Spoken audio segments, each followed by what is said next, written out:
Once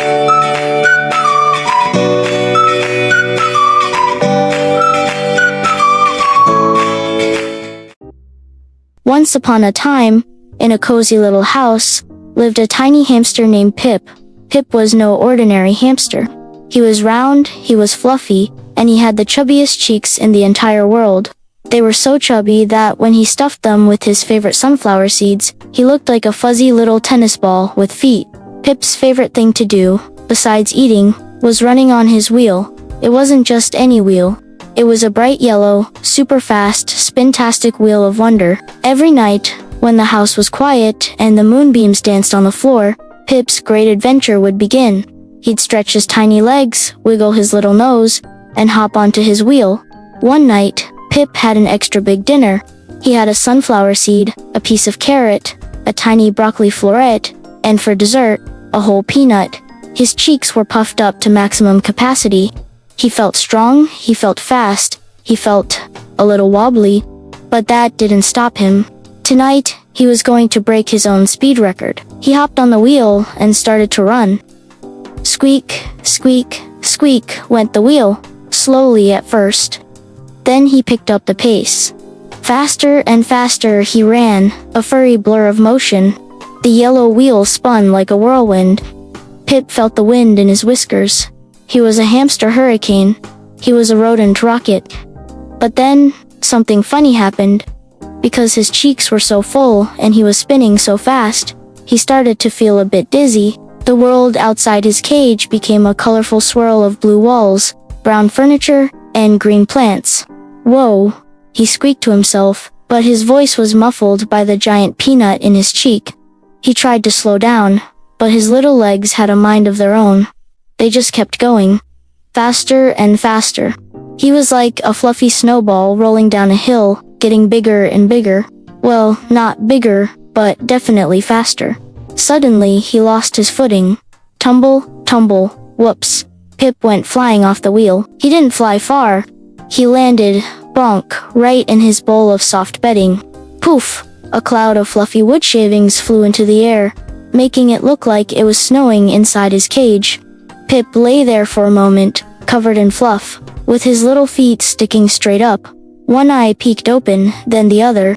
He wiggled his nose, and a piece of shaving fell off. He sat up, shook himself from head to tail, and a single sunflower seed popped out of his cheek and landed in front of him. He looked at the seed, then at his wheel, which was still spinning slowly. He didn't break his speed record that night, but he did discover something new. Flying, sort of. The next morning, the little girl who owned Pip came to his cage. "Oh, Pip," she giggled. "You look like you had a party in here." Pip just looked up at her, wiggled his nose, and let out a tiny squeak, as if to say, "You have no idea." From then on, Pip was a little more careful. He decided that maybe, just maybe, it was better to eat his dessert after his nightly run, not before. But every time he looked at his big yellow wheel, he couldn't help but smile. He was Pip, the hamster who could almost fly. One day, the little girl brought home a new toy for Pip. It was a clear plastic ball, big enough for him to run around inside. "Now you can explore the whole room, Pip," she said, placing him gently inside and closing the little door. Pip was a bit nervous at first. The ball felt strange. He took a tentative step, and the ball rolled forward. He took another, and it rolled again. "This is like my wheel," he squeaked. "But it goes places." His adventurous spirit took over. He started to run, and the ball rolled across the floor of the room. He rolled past the leg of a giant table, which looked like a tall tree trunk to him. He rolled under a big comfy chair, which was like a dark, mysterious cave. It was the biggest adventure of his life. He saw a little red toy car on the floor and decided to race it. Of course, the car wasn't moving, so Pip won easily. "I am the champion," he declared, bumping his ball gently against the toy car. Then he saw it. Across the room, under the big, bright window, was the family cat, a big, sleepy ginger cat named Marmalade. Marmalade was usually asleep, but the sight of a rolling, squeaking ball caught his attention. One of his eyes opened, then the other. His tail began to twitch. Pip froze inside his ball. The cat was huge, a fluffy orange mountain with pointy ears. Marmalade stood up, stretched lazily, and started to walk slowly towards Pip's ball. Pip's heart beat like a tiny drum. He had to get away. He started running as fast as he could, but in his panic, he wasn't running in a straight line. He zigged, he zagged, he rolled in circles. Marmalade thought this was a fun new game. He trotted after the ball, batting it gently with his soft paw. Boop. The ball rolled one way. Boop. It rolled the other. For Marmalade, it was a game.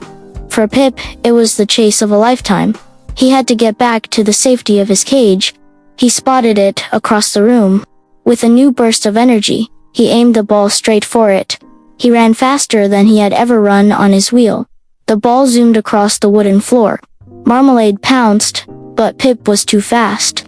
He zoomed right between the cat's paws. The little girl saw what was happening. Marmalade, no. Leave Pip alone, she called, running over. She scooped up the lazy cat and gently picked up Pip's ball. Oh, you poor little guy, that must have been scary, she said, opening the ball and putting Pip back in his cage. Pip scurried into his little wooden house, his heart still thumping. That was a little too much adventure for one day. He peeked out and saw Marmalade yawning and settling back down for another nap, as if nothing had happened. That night, Pip didn't feel like running on his wheel. He just wanted to snuggle in his cozy bed. He nibbled on a piece of apple the little girl had given him as a treat. As he nibbled, he thought about his day.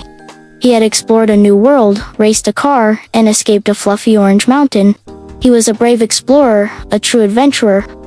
A few days later, Pip was feeling bold again. He saw the clear plastic ball sitting just outside his cage. He looked at it, then at his wheel, and then back at the ball. The little girl noticed him looking. "Do you want to go exploring again, Pip?" she asked with a smile. She made sure Marmalade was sleeping soundly in another room this time. She placed Pip in the ball, and his adventure began once more. This time, he was more confident. He knew the landscape. He rolled past the table tree and under the chair cave. He even rolled right up to the red toy car and gave it a triumphant bump. He was the king of the floor. He discovered new things, too. A crumb of a cookie under the sofa was a delicious treasure. A colorful shoelace was a giant, friendly snake he could push around. The world outside his cage wasn't so scary after all. It was big and exciting and full of wonders. But no matter how far he rolled, or what treasures he found, the best part of the day was always when the little girl would gently lift him out of the ball and place him back in his cage, because there, waiting for him, was his cozy bed, his bowl full of tasty food, and his wonderful, bright yellow, spintastic wheel. And that night, as the moonbeams danced on the floor, Pip hopped onto his wheel. He didn't try to break any speed records. He just ran at a nice, happy pace. Squeak, squeak, squeak went the wheel.